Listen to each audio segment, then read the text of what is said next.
اخطر خوف هو الخوف اللي بيبان انه قمة المنطق والحكمة.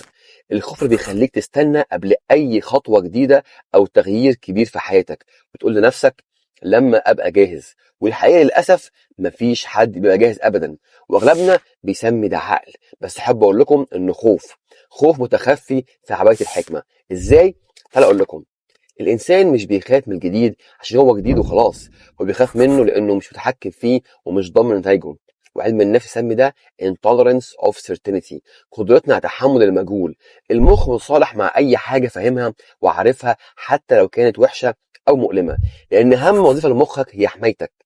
الوضع الحالي مهما كان صعب فاحنا متعودين عليه وعارفين نتعامل معاه ازاي. اما الجديد مخاطره كبيره، يا صابت يا خابت. المخ بيصور لك انك كده في امان وبلاش تجرب الجديد. من هنا بيظهر مصطلح في علم النفس اسمه loss aversion، وده بيقول ان المخ بيحط احتمال الخساره قدام عينيك قبل المكسب. فلما تيجي تبدا حاجه جديده، فاول سؤال اللي يطرحه مخك عليك ايه اللي ممكن تخسره الخطوه دي، مش ايه اللي ممكن تكسبه.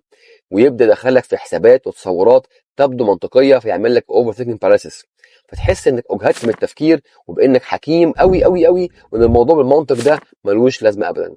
في حين هو خدعة من مخك عشان يوقفك ويحميك من انك تسيب الكومفورت زون بتاعك، المنطقة اللي انت مطمن فيها، عشان انت عارف انت مين جواها ومتعود عليها.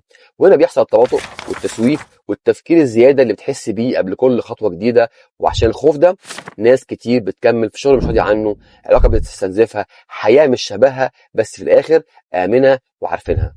وفي أول كل سنة جديدة بنقع في نفس الدايرة، نراجع نفسنا، نحط أهداف كبيرة، ونقرر إننا هنبدأ خطوات جديدة في حياتنا، وبعدين نستنى إحساس بالأمان، إحساسنا جاهزين وبإن الرؤية واضحة والقلق اختفى. بس الإحساس ده نادرا جدا ما بيجي.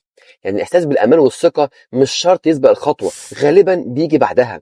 وافتكروا إن المخ ما بيعرفش إن الحاجة آمنة أو كويسة من التفكير فيها، بيعرفها من التجربة.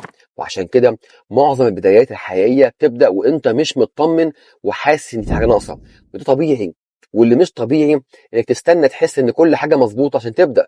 الخوف مش عدوك، بالعكس هو موجود عشان يحميك، ووجوده شيء طبيعي وإنساني جدا، وعمره ما هيروح، بس بيقل كل ما يتحرك، ولازم ما يبقاش هو اللي بيحركك.